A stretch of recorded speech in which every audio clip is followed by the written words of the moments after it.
안녕하세요. 올해로 36살 된 여자입니다. 변호사님 만나서 이혼 상담 받을 때 세상에 정말 말도 안 되는 사건 하나가 발단이 되어서 이혼하는 부부들이 많다는 이야기를 해주셨어요. 그런데 제 경우도 자기가 봐온 이혼 사유들 중에서도 손에 꼽을 만큼 말도 안 되는 것 같다고 하더라고요.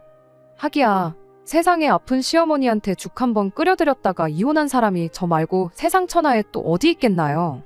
이혼한 게 자랑은 아니지만 어디에라도 한번 털어놓아 보면 제 속이라도 후련해지지 않겠나 싶어서 이렇게 제 이야기 한번 해보려고 이렇게 찾아왔습니다. 결혼 생활 자체만 두고 본다면 그렇게 나쁜 편은 아니었어요. 문제는 시어머니께서 저희 집 근처로 이사를 오시면서 시작되었습니다. 바로 옆집까지는 아니지만 차로 가면 5분 정도 걸리고 걸어서도 15분 내외로 갈 만큼 가깝게 이사를 오셨거든요. 원래도 결혼 전에 신혼집 구할 적에 남편이 시댁 근처에 집을 구하면 어떻겠냐는 이야기를 꺼냈던 적이 있어요. 그때는 나름의 이유가 있기는 했습니다. 친정이 멀기도 하고 저희가 맞벌이 부부라 아이가 태어난다면 여러모로 도움을 받을 수 있겠지 않느냐 하는 이유였지요. 가까우면 반찬 같은 것도 해다 주실 테고 그때 당시는 저희가 차가 없었는데 급한 일 있으면 차를 얻어 타거나 빌려다 쓸 수 있지 않느냐 하면서 애 봐주는 것 말고도 여러모로 도움받을 일이 많을 거라며 저를 꼬드겼죠. 생각해보니 틀린 말은 아니다 싶어서 잠깐 혹하긴 했어요. 아버님이 저희 결혼하기 전에 돌아가셔서 어머님 혼자 지내시거든요. 어머니 걱정에 가까이 살고 싶어하는 마음이 굴뚝 같다는 건 이해가 갔습니다. 오히려 모시고 살자고 안 하는 게 어디냐 싶었죠. 그래도 왠지 모르게 내키지가 않더라고요. 제가 너무 쉽게 생각하는 것 같아서 주변 지인들한테 물어봤을 땐 차라리 돈을 더 주고 사람을 구했으면 썼지 시댁 근처에서 사는 건 절대 아니라는 조언도 들었기도 하고요. 결국엔 시댁 근처에 신혼집을 구하지 않았습니다. 출퇴근 거리라든지 이런저런 거 재보고 신혼집을 구했는데 하필이면 그게 하필 시댁과 정반대 방향에 있는 동네였어요. 그렇다 보니 시댁과는 오히려 거리가 너무 멀어진 셈이 되었지요. 의견을 냈던 게 남편이지만 이 결정에 별다른 불만을 갖지는 않았었습니다. 앞서 말씀드린 것처럼 다른 부부들처럼 멀쩡하게 잘 살았어요. 결혼하고 1년 정도 지나서 중고차이긴 하지만 국산 중형차로 한 대 뽑았고 그 차 타고 다니면서 주말이면 연애할 때 마냥 여기저기 놀러 다니고 참 좋았습니다. 저희가 경제적으로 넉넉한 편은 아니었다 보니 자녀 계획은 조금 미루기로 했고요. 나이 더 먹고 아이 가지면 노산의 위험이 있어서 걱정되긴 했었는데 이혼한 지금에 와서는 자녀 계획을 미룬 게 어떻게 보면 잘한 일 아닌가 싶기도 하네요. 아무튼 결혼한 지 어느덧 3년이란 시간이 지나고 있었는데 이때부터 조금씩 문제가 생기기 시작했습니다. 어버이날 때였나 언제인지 정확히 기억은 안 나는데 저희가 시댁에 방문했을 때 일이에요. 어머님이 굉장히 깔끔한 성격이셨는데 그날따라 집 상태가 평소랑은 다르게 지저분하더라고요. 그래서 남편하고 구역 나눠서 집 정리하는 거 도와드렸죠. 어찌나 지저분했는지 정리하는 데만 거의 2시간이 걸렸습니다. 다 하고 나니까 원래는 어머님 모시고 가까운 데서 외식을 하려고 했는데 진이 빠져서 어디 나가진 못하겠더라고요.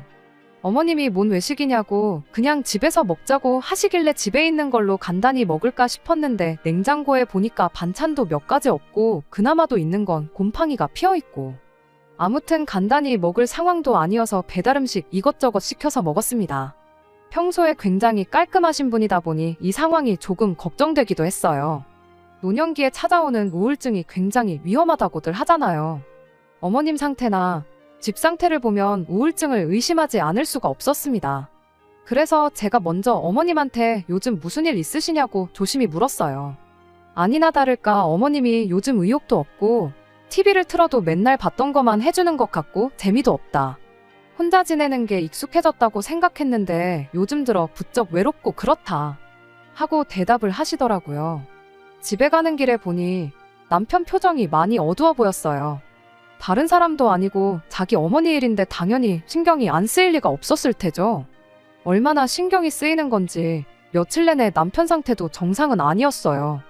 밥 먹다 말고 먼 산을 바라보질 않나 같이 TV 보면서 깔깔대다가도 한숨을 푹푹 내쉬질 않나. 마침 제 친구 중에 정신과 의사 선생님과 결혼한 친구가 한 명 있었거든요. 인터넷으로 노년기 우울증에 대해서 따로 검색해보면서 이것저것 알아보긴 했는데 그래도 의사 선생님한테 직접 물어보는 것만 쉽겠나 싶어서 친구한테 부탁해서 친구 남편과 따로 만나는 자리를 가졌어요. 그 자리에서 그간 궁금했던 거, 혼자 노년기 우울증에 대해서 알아보면서 이해가 안 되었던 거 이것저것 물어봤습니다. 친구 남편이 제 이야기를 듣더니 노인성 우울증이 맞는 것 같긴 한데 솔직히 이야기만 들어서는 잘 모르고 병원에 와서 한번 검사를 받아보는 게 좋겠다는 대답을 해줬어요.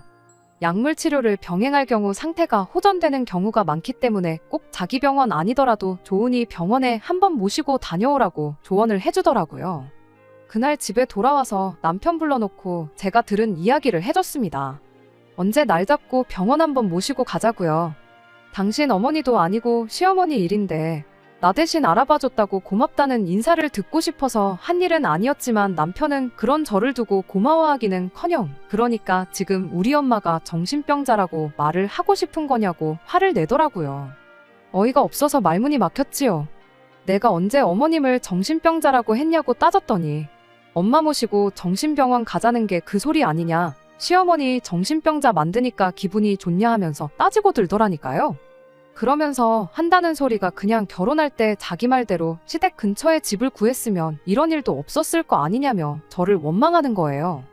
그날 엄마가 외롭다고 하는 말 못 들었느냐며 가까이 살면서 왕래가 많았으면 엄마가 외로워할 일도 없었을 거라고 마치 시어머니가 그런 기분을 느끼는 게 다 저 때문인 듯이 책임을 떠넘기더라고요. 그냥 외로워하시는 만큼 우리가 자주 찾아뵈면 되는 거고 그러면 금방 기분도 나아지실 거라고 하면서 이를 근본적으로 해결할 생각을 해야지 기껏 생각한 게 엄마 정신병원 보내서 정신병자 만드는 거냐고 짜증을 내는데 정말이지 어이가 없었어요.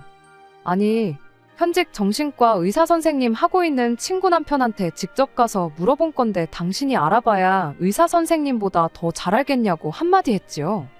제 말이 틀린 말이 아니잖아요. 나는 어머님 증상을 가지고 이것저것 검색해보고 나름 공부하고 알아본 다음에 직접 제 발로 전문가 찾아가서 소견을 듣고 온 건데 아무것도 안 하고 한숨만 푹푹 내쉬던 인간이 의사보다 잘났다고 근본적인 해결책 운운하면서 떠들고 있으니 웃기지도 않는다고 한마디 해줬어요. 그랬더니 또 따지고 들기를 네 친구 남편이 돈 벌고 싶어서 하는 소리를 그대로 믿고 있냐고 세상 물정도 모른다는 소리를 하더라고요. 자기 병원 아니어도 된다고 했고 약 같은 거 처방받고 그러려면 자기 병원보다 집에서 가까운 병원이 더 좋으니 안 와도 된다고 했더니 그냥 하는 소리 아니었겠냐고 따지대요. 상담까지 받고 다 한 데다가 친구 남편이니 당연히 제가 그 병원으로 갈 거라 생각하고 한 말일 거라고요. 설마 당신 지금 의사 선생님 돈 못 벌까봐 걱정해주는 거냐? 니나 잘해라 하는 말이 목 끝까지 차올랐지만 남편을 다른 사람도 아니고 제 친구 남편과 비교하는 거야말로 제 얼굴에 침 뱉는 꼴이기도 해서 참았습니다.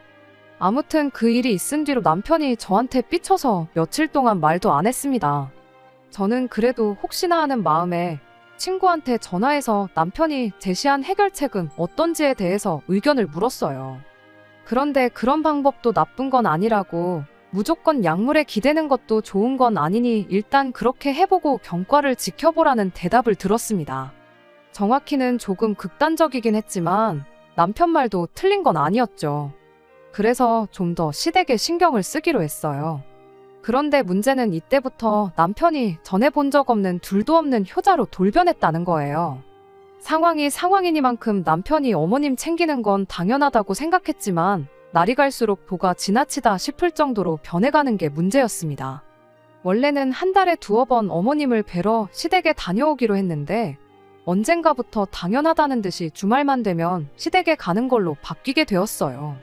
매주마다 시댁에 가는 게 불편하긴 했지만 아무래도 어머님 상태가 나아지는 기색이 없었다 보니까 그냥 참았어요.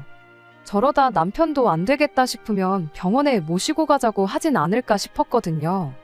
그런데 남편은 어머님을 병원에 모시고 가기는커녕 매 주말마다 시댁에 찾아가는 것도 모자라 이제는 아예 하루를 자고 오면 어떻겠냐고 나오더라고요. 그전까지는 다 어머님을 위해서라 생각하고 참았지만 그때부터는 저도 버겁고 이게 맞나 싶을 정도로 힘들다는 느낌을 받기 시작했습니다. 오죽했으면 이럴 바에 그냥 신혼집을 시댁 근처로 구하자고 할 때 그러자고 했으면 좋았겠다 싶을 정도로 말이에요. 남편이야 결혼 전에 살던 집이니 익숙해서 편할지 모르겠지만 저는 원래도 잠자리가 바뀌면 잠을 잘 못 자는 성격이거든요. 게다가 시댁이 집이 넓지가 않아요. 남편이 총각이던 시절에 쓰던 방이 그대로 남아있긴 하고 남편이 쓰던 침대며 책상이며 그대로 있긴 한데 그 침대가 남편 혼자만 쓰던 1인용 침대였거든요. 원래도 제가 자는 게 예민해서 바닥에서 못 자기도 하는데 그렇다고 제가 침대를 쓰고 남편을 바닥에서 재우기엔 또 시어머니 눈치가 보여서 그렇게는 못 하겠더라고요. 반대로 남편이 침대를 쓰고 제가 바닥에서 자자니 그건 또 그거대로 싫었고요. 게다가 남편이 나간 뒤로부터 어머님이 안 쓰는 짐이며 물건들 이것저것을 남편이 쓰던 방에다 몰아놓은 상황이었던 터라 솔직히 누구 한 명이 바닥에서 자는 것도 불가능한 상황이었습니다. 결국엔 두 사람 다 거실에 이부자리 깔아놓고 바닥에서 잤어요. 가뜩이나 불편해서 잠도 못 이루겠는데 그 와중에 현관문 센서 등은 아무도 안 지나가는데도 왜 그렇게 지 혼자 껌뻑껌뻑 거리던지. 내내 일하다가 주말 이틀 쉬는 건데 그중 하루를 잠을 설치면서 보내니 피로도 전혀 안 풀리고 쉬었다는 느낌도 전혀 안 들었다 보니 월요일만 되면 몸이 축 처지고 의욕도 안 생기고 무기력해졌어요. 이러다간 어머님뿐만 아니라 저도 우울증에 걸리는 게 아닐까 싶을 정도로 힘들었습니다. 그나마 시어머니께서 저한테 고생이 많다며 늘 고맙다고 해주셨던 게 위안이 되었습니다. 당연히 해야 할 일 하는 건데 생색내지 말라는 남편과 비교하면 천지 차이였으니까요. 그러다 제가 힘들어한다는 걸 시어머니도 어렴풋이 느끼고 계셨었나 봐요. 언젠가 저랑 남편 불러놓고 하시는 말이 둘이서 매번 주말마다 이게 무슨 고생이냐며 당신 혼자 어떻게든 이겨내 볼 테니 당분간 오지 말라고 하시더라고요. 그런데 남편은 그걸 두고 또 저한테 뭐라고 한 소리를 하기 시작했어요. 네가 얼마나 불편한 티를 냈으면 어머니가 저런 말까지 하시겠냐고요. 며느리가 시어머니 눈치 보게 만드는 게 맞냐며 노발대발 아주 난리도 아니었습니다. 그때 저도 인내의 끈이 끊어졌던 것 같아요. 여태까지 아무리 힘들어도 당사자인 어머님보다 힘들겠냐고 되새기면서 몇 번을 참고 또 참았는데 정작 남편이라는 사람이 그런 제 마음은 알아주지 못할 망정. 무조건 어머니가 저렇게 된 것도 시댁 근처로 신혼집 구하기 싫다던 제 탓이고 어머님이 저희 눈치 보는 것 또한 제 탓이고 제 잘못이라고 떠들고 있었으니 말이죠. 그래서 말 나온 김에 확실하게 이젠 더는 못하겠다고 말했습니다. 정 그렇다면 나는 토요일 저녁에 차 끌고 들어갈 테니 당신 혼자 어머님 댁에서 자고 오라고 했어요. 그러니까 그건 또 싫다고 하더라고요. 이유가 뭐냐고 했더니 제가 차를 끌고 가버리면 자기가 집에 들어가기 불편하다는 말도 안 되는 이유였습니다. 어머니가 걱정된다면서 그 정도 불편도 감내 못하냐고 그럼 내가 대중교통 타고 어떻게든 혼자서 집에 가고 차는 두고 갈 테니 어머님 댁에서 있고 싶은 만큼 있다 오라고 했어요. 이젠 또 무슨 이유를 대면서 싫다고 하려나 싶었는데 아니나 다를까 저 먼저 가버리면 어머니가 그걸 가지고 섭섭해하실 거라며 협조 좀 하라고 우기대요. 그만 오라고 먼저 말 꺼낸 게 어머님인데 뭘 자꾸 억지를 부리냐고. 그리고 하늘에 맹세코 힘들긴 했지만 내가 어머님한테 직접적으로 눈치 준 적 없었고 이렇게 계속 어머님 마음만 불편하게 두면 나을 병도 안 낫지 않겠냐고. 차라리 내가 일찍 들어가는 게 도와주는 거라고 한마디 했어요. 상식적으로 생각해도 제가 한 말이 틀린 게 없으니 남편도 어떻게 반박을 못 하더라고요. 그 다음 주가 돼서 어머님한테 앞으로 저는 하루만 있다 가고 남편이 주말 내내 같이 있기로 했다고 말씀드리니 어머님이 잘 됐다면서 그럴 게 아니고 저는 그냥 안 와도 된다고 하시더라고요. 와서 내내 집안일만 하고 그러는 거 보면 안쓰럽고 미안해서 힘들었다고 강하게 입장을 이야기하시는데 아무리 남편이라고 해도 오지 말라고 하시는데 그런 저를 억지로 데려올 수가 없었어요. 그렇게 남편만 혼자 시댁에 다녀오게 되었어요. 이따금씩 한 번은 같이 따라갔다가 적당한 시간 봐서 혼자 돌아오는 식으로 저도 제 나름대로 최선을 다했습니다. 한 번은 남편이 다음날 점심때도 안 돼서 집에 돌아왔길래 뭐 이렇게 일찍 왔느냐고 물어봤어요. 그랬더니 제가 없으면 할 게 없어서 일찍 왔다는 소리를 하더라고요. 우리가 뭐 어머님 댁에 그동안 놀러 갔던 거냐고, 같이 시간 보내드리러 갔던 거 아니냐, 이렇게 일찍 올 거면 그동안 뭐하러 하루를 자고 왔냐고, 앞으로는 저녁 식사까지 같이 하고 있을 만큼 시간 보내다가 들어오라고 했습니다. 아무튼 주말에 오롯이 하루를 쉴 수 있게 되니 그건 참 좋았네요. 그렇게 남편만 혼자 시댁에 가기 시작한 지 한 3개월인가 지났을 때쯤 남편이 오며 가며 하는 게 너무 힘들다며 시어머니를 저희 집 근처로 이사시키면서 어머님과 가까운 거리에 살게 되었습니다. 어머님은 평생을 살아온 동네를 떠나기 싫다고 반대를 하셨다는데 남편이 막무가내로 우기니 어쩔 수 없이 추억이 남아있는 집을 정리하고 이사를 올 수밖에 없었습니다. 그 과정에서 저랑은 상의 한마디도 없었고요. 어머님은 당연히 남편이 저에게 말했을 거라 생각했기에 아무 말도 안 하셨던 거였어요. 집이 가까워지면서 시어머니와는 어쩔 수 없이 더 많은 시간을 함께하게 되었네요. 다행인 건 새로 이사한 집은 먼저 살던 집보다 훨씬 더 좁아져서 자고 올 일은 없었다는 거예요. 결혼할 때랑 마찬가지로 모시고 살겠다고 집으로 합가안시킨 게 어디냐 생각하고 좋게 생각하기로 했죠. 그런데 오히려 어머님이 가까이 살게 되니 그렇게 어머니 걱정된다고 챙기던 남편이 어머님한테 소홀해지기 시작했습니다.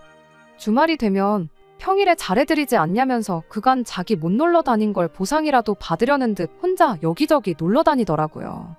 친구들하고 1박 2일로 낚시며 캠핑 같은 것도 하러 다니고 일요일 아침에 조기축구회도 나가기 시작하고 그간 남편도 매 주말마다 시댁 오며 가며 고생했으니 그 정도는 못 누릴 건 아니라고 생각했고 어머님도 남편이 주말에 어딜 놀러 간다고 해서 그걸 가지고 섭섭해하지 않으셨어요.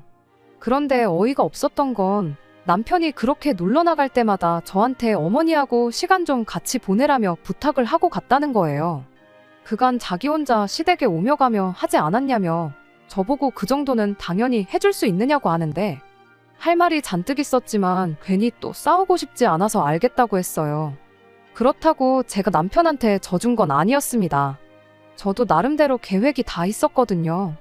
저나 남편 없이도 어머님이 평일이고 주말이고 혼자서 활동적이게 보내실 수 있게 또래분들하고 어울릴 수 있는 동호회 같은 것도 찾아드렸고 구민회관 같은 데서 있는 수업 같은 거 수강 신청도 해드렸어요.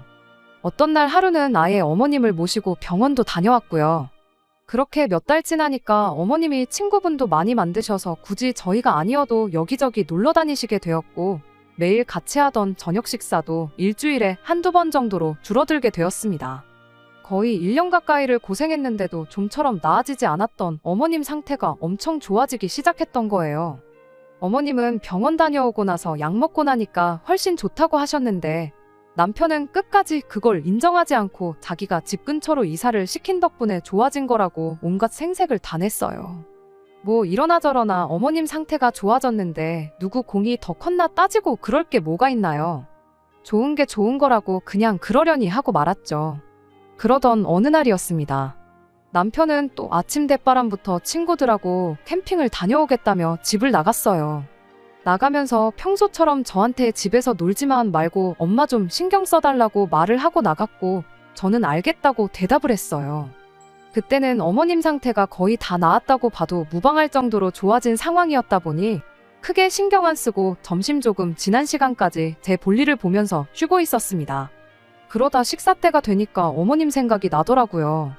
아직 식사 안 하셨으면 저희 집에 오셔서 같이 식사나 하자고 물어봐야겠다 싶어서 전화를 드렸어요. 그런데 어머님이 거의 다 죽어가는 목소리로 전화를 받으시더라고요. 무슨 일이냐고 괜찮으시냐고 물었더니 그저께 같이 수업 들으면서 친해진 분들하고 어디를 놀러 갔다 왔는데 그때 뭐를 잘못 먹은 건지 싶다고 하시면서 어제부터 아무것도 못 드신 상황이라고 하셨어요. 그래서 부랴부랴 시댁으로 향했죠. 장염으로 고생해보신 분들은 다 아시겠지만 이틀 동안 밥도 안 먹고 위아래로 쏟아내기만 하면 정말 손도 까딱 못할 만큼 진이 빠지고 힘들잖아요. 그래서 죽이라도 한 그릇 끓여드려야겠다 싶어서 찾아간 거예요. 아니나 다를까 어머님이 얼마나 고생을 하셨는지 얼굴이 아주 반쪽이 되셔서는 집에서도 거의 기어다니다시피 계시더군요. 잠시만 기다리시라고 금방 죽이라도 끓여서 드릴 테니 일단 그거 드시고 기운 좀 차리시라고 했죠. 그리고 시댁에 있던 재료들 가지고 야채죽을 끓이기 시작했어요. 그러던 중에 남편한테 전화가 왔습니다. 한참 캠핑장 다 도착해서 놀고 있는데 같이 놀러간 친구 한 놈이 룸사롱 다녀온 영수증을 마누라한테 들켜서 대판 싸움이 나는 바람에 결국 캠핑이 파투가 나버렸다더라고요. 그래서 집에 왔는데 집에 아무도 없어서 어디냐고 물으려고 전화를 한 거였어요. 남편한테 어머님이 장염 때문에 엄청 고생 중이신 것 같아서 죽 한 그릇 끓여드리려고 시댁에 와 있다고 대답했더니 남편이 어머니 많이 아프시냐 묻고는 자기도 여기로 오겠다고 하더라고요. 남편이 온다고 뭐 달라지는 건 없겠지만 온다는데 오지 말라고 하기도 뭐해서 그러라고 했습니다. 그리고 저는 다시 죽을 끓이기 시작했지요. 이윽고 남편이 시댁에 도착했는데 뭐가 그리 신이 난 건지 콧노래를 흥얼거리면서 들어오더라고요.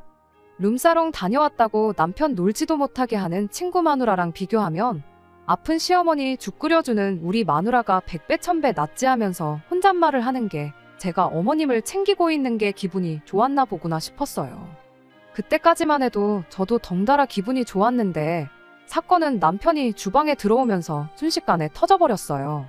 우리 마누라가 최고라면서 들어왔는데 제가 끓이고 있는 죽을 보더니 뭐 이렇게 건더기가 없냐고 하면서 갑자기 미친 사람처럼 화를 내기 시작하더라고요. 시어머니가 우습게 보이냐면서 뭔 건더기도 하나 없는 죽을 끓였냐면서 마트가 코앞인데 너는 전복 하나 사러 갈 정성도 없냐고 하면서 갑자기 입에 개거품을 물면서 따지고 들기 시작했습니다. 난데없이 이 인간이 미쳤나 싶었는데 가만 보니까 얼굴도 시뻘겋고 입에서 술 냄새가 나는 게 이 인간이 술을 마시고 왔나 보더라고요. 가만 생각해보니 캠핑장에서 막 자리 피고 놀기 시작하다가 친구 때문에 파토가 났다는 말이 떠올랐어요. 그렇다는 건 이미 술은 캠핑장에 도착했을 때부터 마시기 시작했던 거고 거기서부터 집까지 그 먼 거리를 술 먹고 운전해서 왔다는 소리잖아요. 그래서 남편한테 지금 술 먹고 운전해서 여기까지 온 거냐고 제정신이냐고 한마디 했어요. 암만 놀던 중에 파토가 났다고 한들 술을 마셨으면 술을 깨고 나서 오는 게 정상 아니냐고요. 그랬더니 말 돌리지 말라면서 짜증을 내더라고요.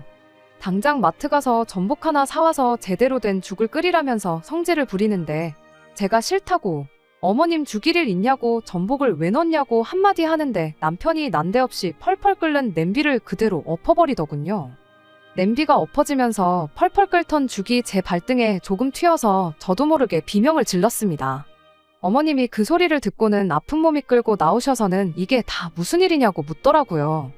남편은 의기양양하게 시어머니 드실 죽에 전복 한 마리도 아까워하는 며느리 교육 좀 시켜주고 있는 거라고 하는데 어머님이 남편 말 끝나기가 무섭게 남편 따귀를 한 대 올리시고는 저한테 괜찮냐고 물어봐 주셨습니다.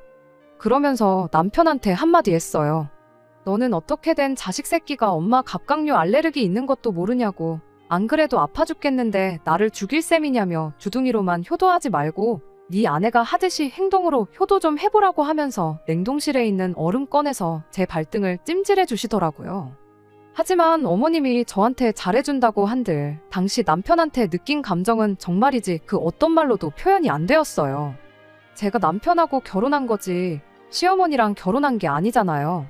술 먹고 운전하는 걸 이렇게 쉽게 생각하는 사람인 줄도 몰랐고 술 때문에 그랬겠지만은 어떻게 펄펄 끓는 죽을 자기 짜증난다고 엎어버리는 그런 욱성질이 있는 줄도 몰랐습니다. 그리고 내 남은 평생을 이 사람과 함께 할 수 있을까 하는 생각까지 들기 시작했어요.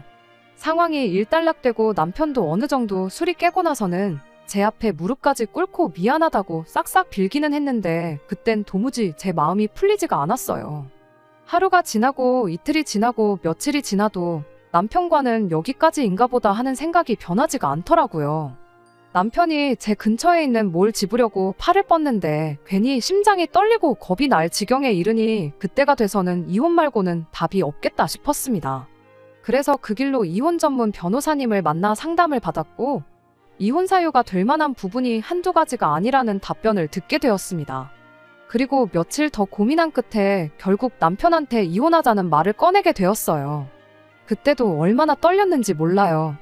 또 이 사람이 눈깔이 뒤집혀서 해코지를 하지는 않을까 싶었거든요. 다행히 맨정신일 때 남편은 술 마셨을 때와는 다르게 꽤나 이성적이었네요.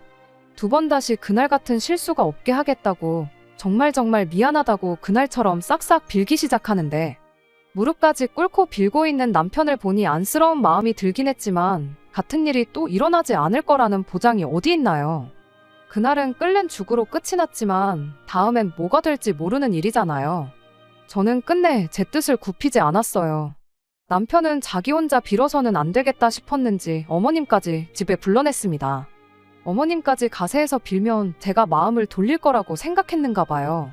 그런데 의외로 어머님은 거기서 당신 아들인 남편의 편이 아니라 제 편을 들어주셨습니다. 똑같은 상황이 당신한테 벌어졌다면 당신도 저랑 똑같이 이혼을 했을 거라고요. 어머님하고는 나중에 단둘이 만나 이야기를 나눴어요. 솔직히 이혼 안 했으면 하는 마음이 굴뚝 같지만 그 꼴을 내 두 눈으로 똑똑히 봤는데 어찌 이혼하지 말라는 소리를 하겠냐고. 당장 당신한테도 딸이 있었다면, 그리고 그 딸한테 똑같은 일이 벌어졌다고 가정하면 딸이 이혼을 안 한다고 해도 당신이 나서서 시키셨을 거라고 하시더라고요. 마지막으로 제 덕에 당신 마음의 병도 다 나았고 새로 이사 온 동네에서 새로운 친구들 만나게 도와줘서 이렇게 제대로 인생의 2막을 시작하게 만들어준 게 참 고맙다고 평생 저에 대해서 좋은 기억만 간직하고 살겠다는 말을 해주셨네요. 어머님까지 나서서 이혼을 하라고 하시니 남편도 결국 그 뜻을 꺾을 수 없었고 그렇게 저희는 합의하에 이혼하게 되었습니다. 삐뚤어진 효심이 멀쩡한 사람을 이렇게까지 변하게 만들 줄은 몰랐습니다. 남편이 원래부터 그런 사람이었다고 한다면 할 말 없지만 그래도 같이 살면서 좋았던 기억만 남기려고 노력해 보려고요. 끝까지 들어주셔서 감사합니다. 오늘의 사연은 여기까지입니다. 구독과 좋아요, 알람 설정 부탁드리고 더 좋은 사연으로 다시 찾아뵙겠습니다. 감사합니다.